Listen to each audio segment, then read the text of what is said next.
Good morning. How is everyone?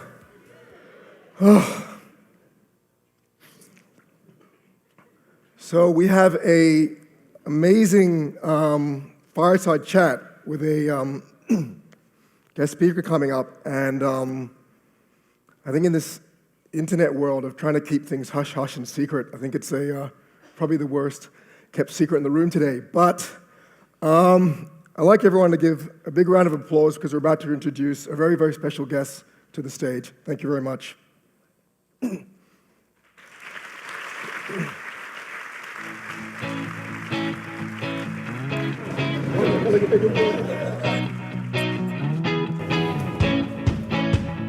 Welcome to our big run.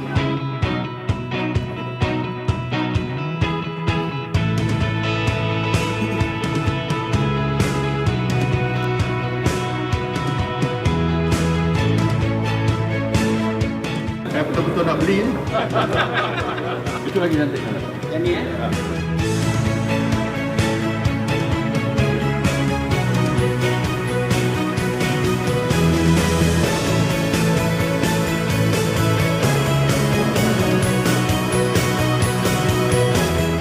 Very, very inspired. I think there's hope for the future. Kalau young generation macam all of you, there's hope for this.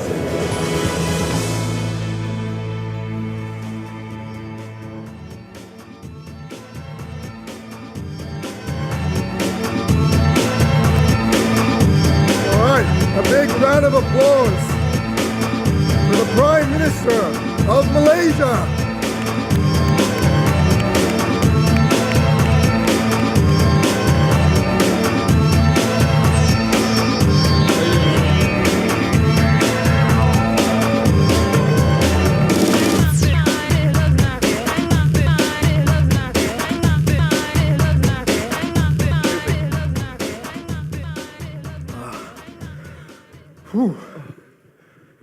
Well, it's a good morning. How you doing? I love the music. Fat Boy Slim. I love looking at the crowd as well. So, as always, you're the most impeccably dressed man in the room. That's debatable. And just between friends, I'm actually wearing the same thing I wore yesterday. So what I want to do, I actually was in a real rush to get here, so I didn't have time to change. So I've actually wanted to, wear something a bit more internet generation-ish. So Yes. I've got a special gift Right. for you. You okay with that? Ah, right. Yeah? What is it in store for me then? So, we're all familiar with Mark Zuckerberg, who basically dictated the fashion sense of the Okay. internet generation. So what I've got for the Prime Minister, everybody, is his own customized wild digital hoodie. Woo! Nice. Now, I know when people usually refer to you officially, you have a really long name. It's like 7 or 8 words long. So I wanted to put your name on the back of the hoodie, but it didn't fit. So I hope you're okay with it. I got hashtag the boss.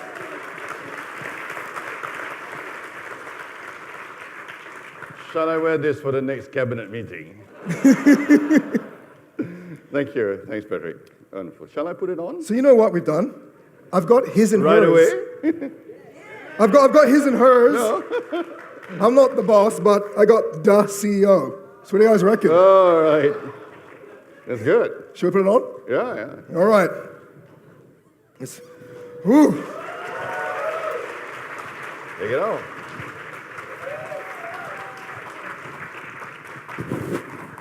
Take off my tie too. Yeah, oh yeah, oh yeah. Magic Mike. Okay. Thank you. All right, Mark Zuckerberg would be so proud right now.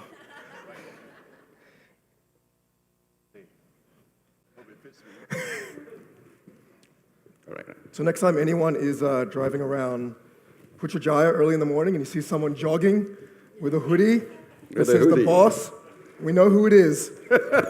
All right. Big, Right. Cheers. Thanks. All right. Good. Very comfortable. Right?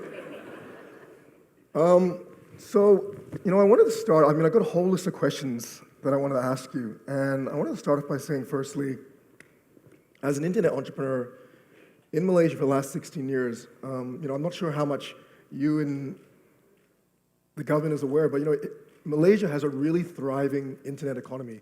There's something like 10 to 20,000 people now working in internet companies. There's a thriving entrepreneurial scene. There's something like over 1,000 startups.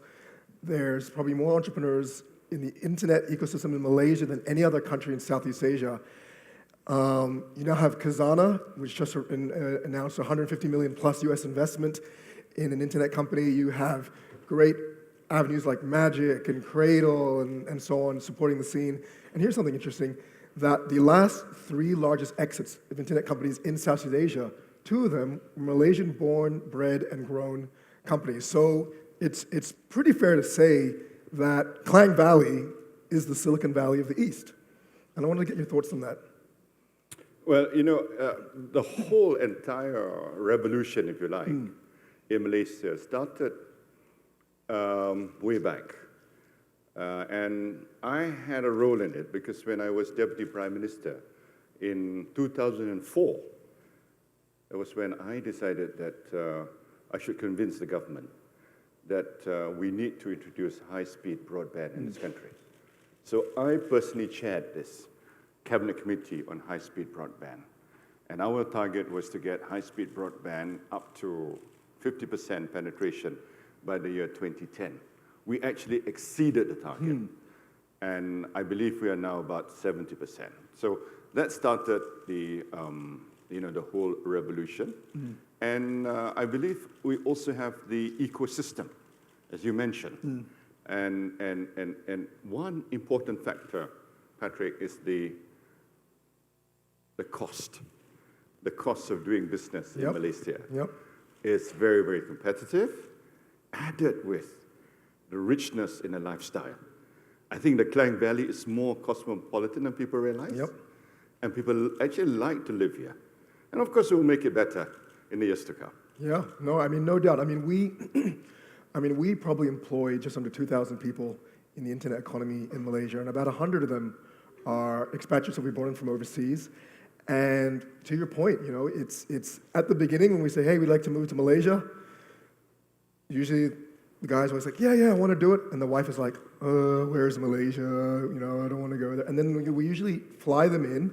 We say, just spend a weekend in Malaysia. And usually at the end of the weekend, 99% of the time they say, you know what, we would love to come to Malaysia. We'd love to join you guys. We'd love to be part of building a great business here. So to your point, there is a great benefit to being based in Malaysia.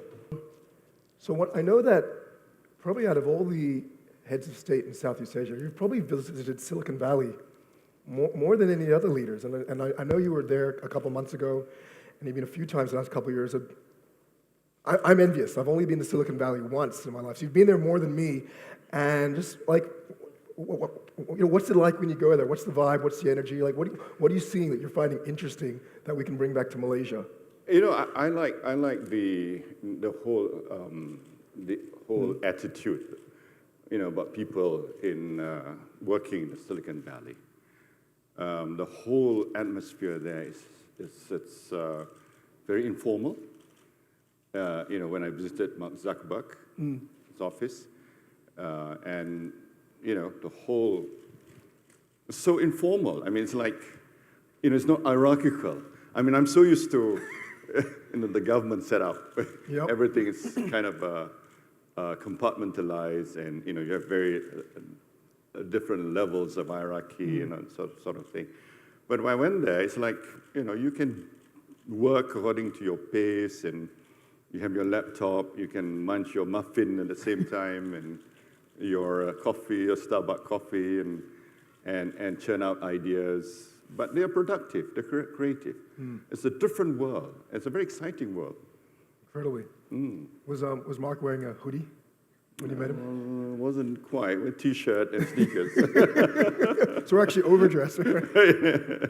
What was it like? I've never met Mark, and he's created an amazing product. What was it like meeting Mark Zuckerberg? What were your thoughts? My initial reaction? Yeah. He didn't look very smart. But actually, he's very smart. He's super smart, but he didn't look smart. But when you get to talk to him, his ideas, and you begin to realize that this guy is really, has got it in him. And it wasn't surprising that he started this huge thing. Incredible, huh? I want to talk about e-commerce a little bit. Malaysia is probably at the forefront of e-commerce in the region. There was a statistic that came out the other day that something like 2/3 of Malaysian under 35 had bought something online, whereas something like only maybe 10% of Malaysians over 35 had bought something online. So there's a great opportunity there. So I'm very curious, for a man who's surrounded by hundreds of people to do everything for you, have you ever bought anything online? Ooh. Actually, I have bought some songs online. Would you believe it? Are you serious? Yeah, on iTunes. You have an iTunes account? Yes, I do. I'm not going to tell what songs I bought. But love songs. it's a collection of, it's amazing. As you get older, you're in this sort of time where time has not moved on in terms of your music taste. So I have songs of the 70s that I listen to Really? on a regular basis. But I also got a taste for some of the newer singers. Really? Like Bruno Mars. Bruno Mars. I like Bruno Mars. Very interesting. But of course, I like those people in between, like Yeah. Lionel Richie. He's pretty new. Stevie Wonder, of course, yeah. Yeah. And Motown. I'm a great Motown. fan of Motown. I love Motown music. Really? Oh, I love the way they move. They got rhythm. They really have. I like that. I like to see people with rhythm when they move. Can we cue some Because Motown I don't have music? much rhythm myself.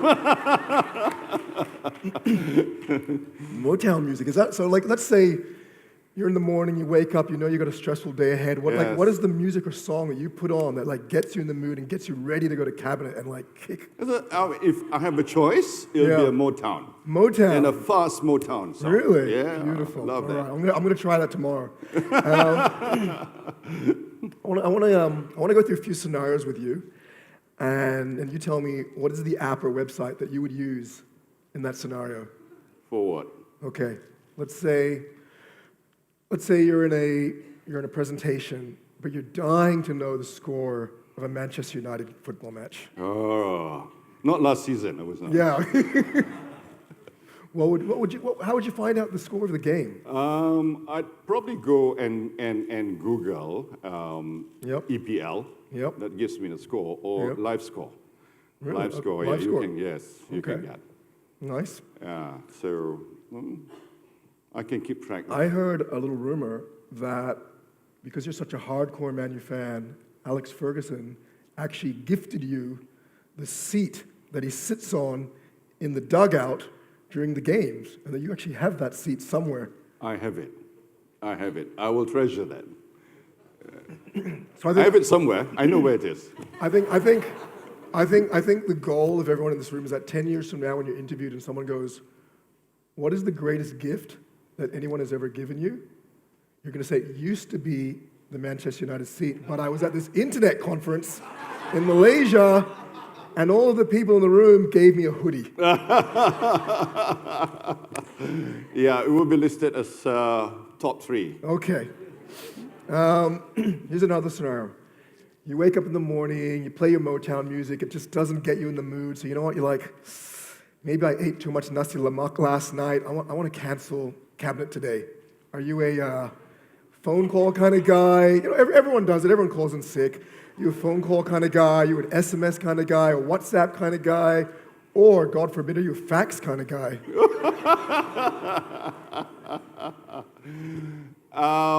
I think I'd probably use the most practical way, which is to call my chief of staff.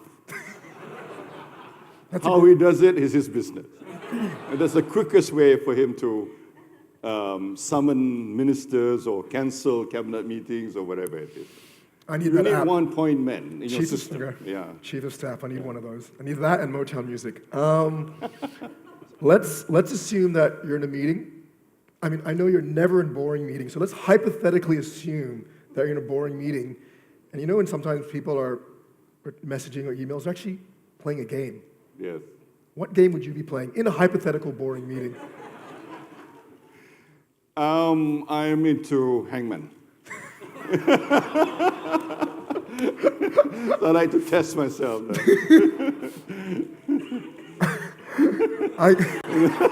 it.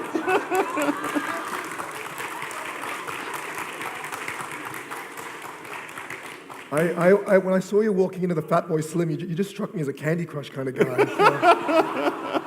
So Hangman. What's the I mean, I know that you're pretty active internet user. What's the most recent app that you've downloaded onto your phone? Probably because it's Ramadan. It's connected with Ramadan.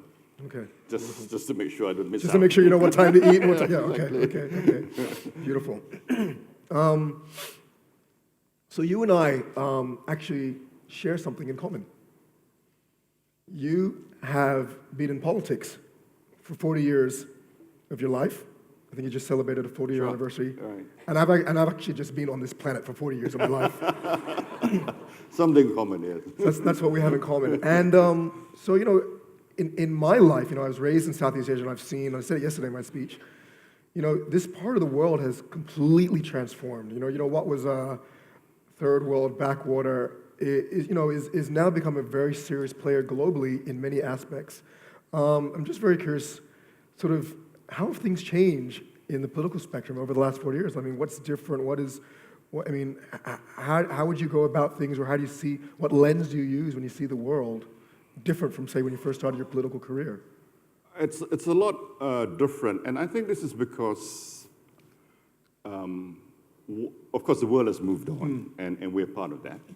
And also it's because of, Malaysia's success story. We have educated more people, we've gone to universities, we've introduced social media, we've opened up the society.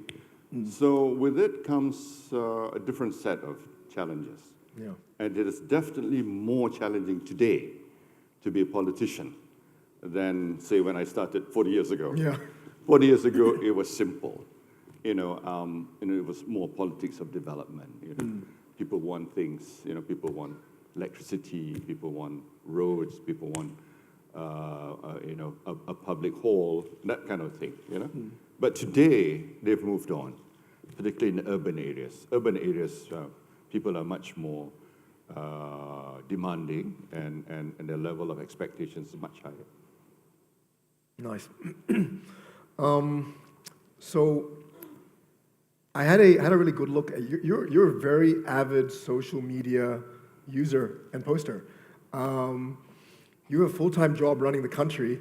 I have a full-time job running internet businesses, and you post on social media more than I do. And I'm amazed. And so what I did is my team and I pulled out some of the interesting photos over your social media posts over the last couple of years. If you don't mind, I'd love to put them up on the screen and actually talk about a few of those. Sure, right. Let's cue the first photo. Okay. Woo! This looks like two guys about to hit the town and cause trouble. So I know you and Barack Obama are close friends, and for everyone else in the crowd, there's Air Force One, which is the official presidential airline. There's actually a customized limousine that the President of America has driven in, and the nickname of the car, because it's just such a mean machine, the nickname is the Beast. And I read the other day that outside of his wife, there's only two people that Obama has ever taken for a drive in the Beast. It's you and Jerry Seinfeld.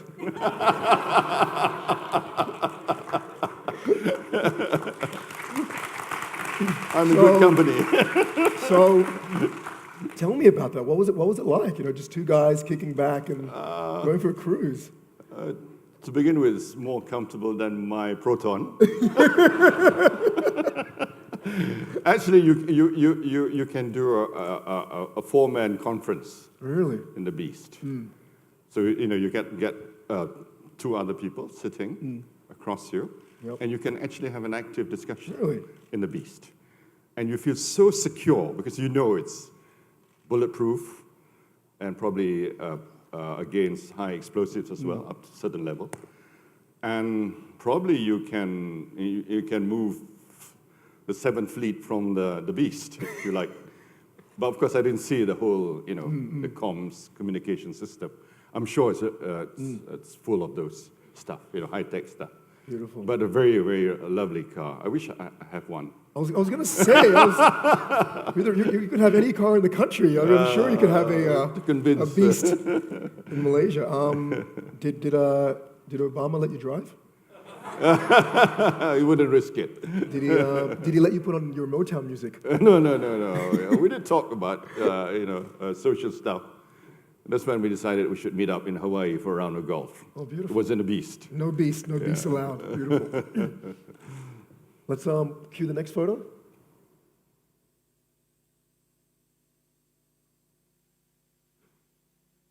That's obviously not the chair that Alex Ferguson gave you, right? Tell me about this. Yes, this is the Usahawan thing, the young entrepreneurs, and they were part of MDEC scheme, and it's a great thing. I'm very excited about e-Rizki and e-Usahawan, and I'm told there's some spectacular success stories. It's incredible. I mean, you and I, we were very fortunate that MDEC set up a little briefing before this with sort of, their top 10 young entrepreneurs that they're supporting. Some of them are in the room, but what did you think? What did you think of what you heard this morning? Well, I think these people have great potential, and because of the ecosystem through MDEC and through some of the startup support that we're given, I think the sky is the limit. And I'm excited about it. I really want to push e-Rizki and e-Usahawan. I want to push the young people into e-commerce, and I want them to really succeed, and I want them to be global champions. Beautiful. In the coming years. Beautiful. I've no doubt that in the years to come, there will be more and more Malaysian entrepreneurs building great Malaysian businesses, great regional businesses, and great global businesses. Let me tell you an interesting anecdote. During the Sarawak election campaign, I went to this kueh lapis shop in Kuching, and on the wall, she posted pictures of her holidaying in California, south of France. And she's able to do it selling kueh lapis and doing e-commerce, online business. It's huge. And you imagine kueh lapis, we can be that rich. Must be pretty damn good kueh lapis. Well, I am. I need to get this contact from you. Yes, absolutely. I mean, that's just wonderful. Let's cue the next photo. This is a sad but also a great story, and it's a beautiful young boy who his wish was to have an audience with you. I know. I was very touched, and and when I heard about how much he wanted, it's like every hour he would ask his parents whether he could have a chance to meet with me. So I said, okay, I will do that. And the first suggestion was bring the boy to my hotel room. And I said, no, I'm going to his house. I want to see his actual condition, how he lives it. And I went to his house. His father works as a lorry driver. So in other words, he's part of the lower income group. But I was happy that I went there and I could grant his wish. Beautiful. And I think it's one of those things in politics, Patrick, that quite often it's not the big policy decisions. It is moments like this that remains in your heart for a long, long time. Incredible. So this is one of the, I really will remember this occasion for a long, long time. Beautiful. Cue the next pic. This one is just to give the audience some background. This is MH17. It was a tragic disaster.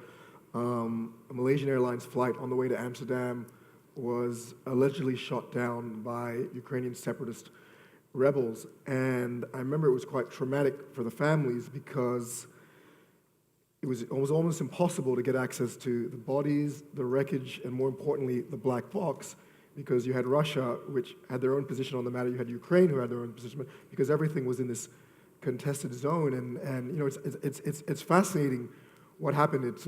I'd love for you to tell us more. I know you haven't revealed much on what happened and how you led the charge to actually get access to all of that, even though it was a hotly contested zone. I'd love for you to tell us that story.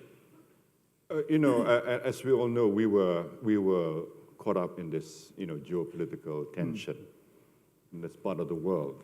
I mean, we were just at the wrong place at the wrong time.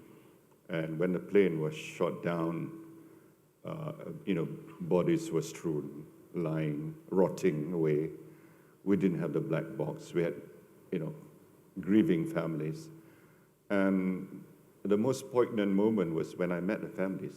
I really felt for them, I really felt that they wanted me to do something. Because then I, not to mention, of course, my own step-grandmother was on board. So it was a family tragedy as well. So I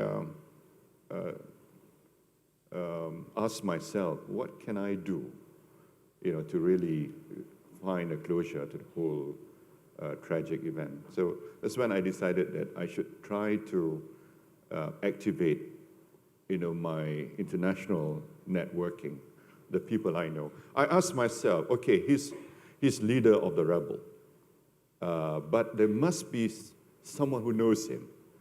So it was like by trial and error, called up a number of leaders, and eventually I found someone, unfortunately doesn't want to be disclosed, who knows this Barodai guy. And he gave me Barodai's phone number. And I actually spoke to Barodai. You spoke to the leader? I spoke to the leader of the rebel. Wow. And of course, he spoke in Russian, and there was a translator. And he told me that, yes, because you ask, because I believe in you, I will allow your people to come in, have access, and I will hand over the black box to you, only to your people, not to the others, he said. Not to the Russians, not to the Ukrainians. Not to the Ukrainians or to the others. But I had a very, very tough call to make, Patrick, because I would be sending Malaysian soldiers into a conflict area. There is always that risk that they could be held as hostage, or they could be shot. Anything could have happened. But that's one of those life and death sort of situation where, as a head of government, you have to make that call. Then I decided that I needed to send my people in, and I assured the leader, and I spoke to him personally. There's another interesting thing about this. I was directing the operation myself. I didn't go through the chain of command. I didn't go to the chief of armed forces or the Security Council. I was speaking to the head of the team, a Lieutenant Colonel Zakri, and I sent him in with a small team of half a dozen people. He was hesitant to begin with for obvious reasons, because they were big, burly guys with Kalashnikov rifles and machine guns, and they were at every checkpoint. I mean, how confident was he, to go through safely? So I had to make that call, Patrick, and it was one of those that was very difficult, and I didn't sleep the whole night because the operation was conducted at 3, 4 in the morning during fasting month as well. So that's something that was very, very difficult and very challenging for me. But that's incredible, and I'm sure everyone's glad you did that. And one day, when iFlix starts making original productions, we'd love to talk to you about making a story about that. So I've been following the social media accounts lately of Barack Obama, David Cameron, Lee Hsien Loong, and yourself. And you know what? If there was an award for the head of state who posts more photos of food than anyone else, you would be the global winner. Can we cue the next photo? This is what you posted this morning. Can we cue the next photo? This is what you posted this morning as well. Can we cue the next photo? And the next one? And the next one? This is all from this morning, by the way. And the next one? And next one. I'm getting hungry. This is probably the worst time of the month to be torturing you with food photos. But it's fascinating because if you follow any other head of state, it's always very official, serious stuff, which is great. But you're obsessed with food. That's a Malaysian hobby, Patrick. We love our food, for obvious reason. And I think this must be the culinary center in the world. No doubt. Yeah. There's, I don't know if you knew this, but in the internet economy, we're talking about how things have changed. There's now people in the world whose full-time career is posting photos of food. Really? So I was going to say, if one day in retirement and golf is not your thing, you could definitely be a great food blogger. So I've got a few last questions for you. You ready for it? Depends. No worry, it's not about food. I was on stage yesterday, and okay, let me go back a step. I remember reading an interview of Barack Obama who said that he has probably a 3 to 5 man team that manages his social media accounts. And someone actually asked him and said, do you actually know how to post on Twitter yourself? And he actually admitted that he doesn't. Ooh. So I wanted, I'm sure you have a team that helps you, but you've obviously bought Motown music on iTunes and you've bought Que Lapis online. Do you actually know how to post on social media yourself? Actually, I do. And I've tweeted myself. Yep. Quite a number of times. But I do have a team to back me. So actually, there are 3 types of tweets, to be honest with you. 1, I tweet myself. Number 2, they tweet for me. They could be the normal run-of-the-mill kind of stuff, The third would be, I would tell them, this is what I'd like. But because I'm on the move, Yep. because I'm, just coming out of a long house or somewhere, they'll do it for me, But it is my content. So we're different. So it's as good as me, I'm doing it myself. But because for practical reason, I have to shake hands with so many people, I couldn't just hide in a corner and then probably I need a Sudi thing, So, furtively tweet. so if I asked you to tweet now, I suppose I what do you could. reckon? Might not work this morning. Murphy's Law, but Because I was on stage yesterday and I told myself I wanted to take a selfie with the top 400 to 500 internet leaders in Southeast Asia, and I forgot. And now that I'm on stage here with you, if you're up for it, I would love to take a selfie with you, me, and everyone in this room in the background okay. in one photo. Is everyone up for that? let's do it.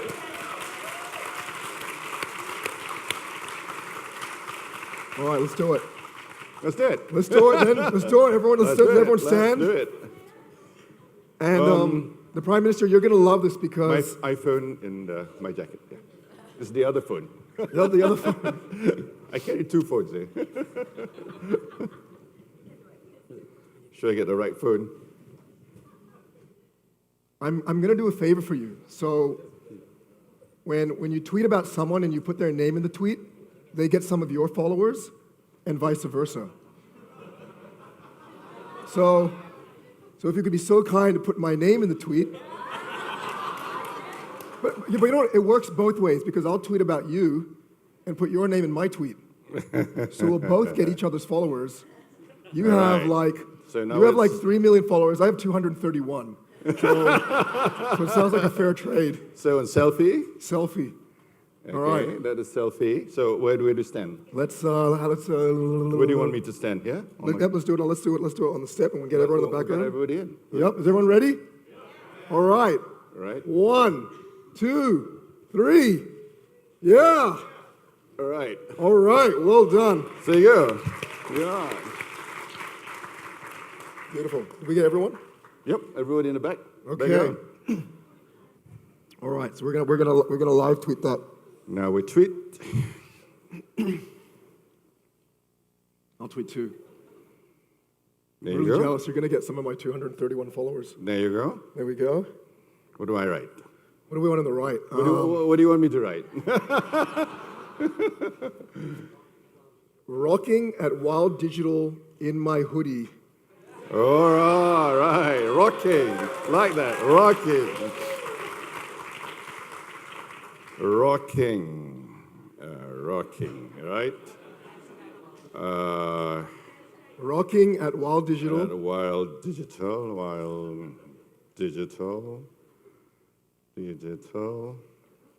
right? With, and then at, my name. At Patrick Yep. Grove. All right. Then? Rocking at Wild Digital at Patrick Grove. Loving, in my new hoodie. In my new hoodie. All right. Hoody. Okay. DIE. I'm not saying that. Sorry. That's traditional DIO. spelling. Hoodie. All right. Okay, and then we're going to add 2 hashtags. Hashtag the boss.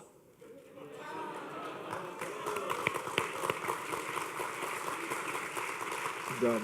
DA. DA, BOSS.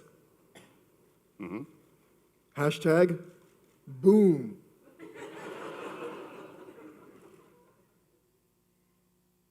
Boom. Yep. Oops. Yeah. Boom. On that one, just put the P closer to the at. Closer to that. Yep. Yep. OOM. And then on that one, see how there's a space? If you can go up, just put it there. Yeah, and then go back. Okay. Good. Yeah. And then Yeah. space. Oh, put a space. That's there. space, eh? Yep. Yeah. Okay. What do you want to do it? All right. Let me just All borrow right. your phone for a second. Yeah. Don't I want to look at the other photos? I'm just typing my name correctly. I don't want some other Patrick Grove to be in this tweet.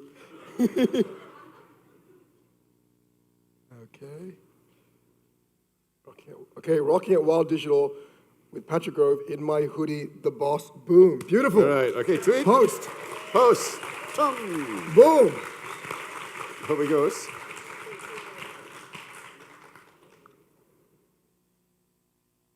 Oh, you get a lot of tweets. Oh my God. Hell of a lot. Hell of a lot of tweets. Anybody following me? Have you got it? All right. Got it? Not yet. It's gone out. Go back to your homepage. Tweets? Just tweets? Not here. Not yet. Oh, it's still sending. Okay, it'll Still get sending, there. so yeah, still. Beautiful. Anyway, All right. everyone, big round of applause for the Prime Minister for so generously joining us today. Thank you, man. Got it. Thank you so much. What? That's fine. Thanks, guys.